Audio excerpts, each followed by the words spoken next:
போகிற போக்கில் 2-3 செய்திகளை நான் சொல்லிவிட்டு போகிறேன். சிவாஜியை ஜோதிராவ் பூலே எப்படி பார்த்தார், இன்றைக்கு இருக்கிற RSS எப்படி பார்க்கிறது, அண்ணா எப்படி பார்த்தார், இந்த 3 செய்திகள் மிக முக்கியமானவை. ஜோதிராவ் பூலே அந்த மண்ணின் மைந்தனாக பார்த்தார். அந்த மண்ணில் பிறந்து போராடி சுல்தான்களிடம் 370 கோட்டைகளை கைப்பற்றியவன் என்று பார்த்தார்.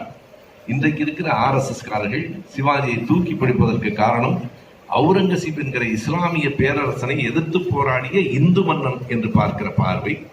அண்ணா அவர்கள் இரண்டுக்கும் இடைப்பட்டு சொன்னார், அவன் ஒரு சாதாரண சூத்திரன் தான், சத்திரியன் கூட இல்லை. ஆனால் அவனை பார்ப்பனர்கள் ஆட்டி வைத்தார்கள்.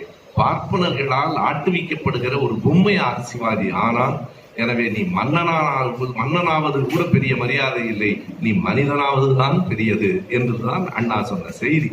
அதற்காகவே சந்திரமோகன் என்ற ஒரு பாத்திரத்தை படைத்து அதை நாடகத்தை நான் இப்போதும் கூட நண்பர்களுக்கு நான் வேண்டுகோள் வைக்கிறேன்.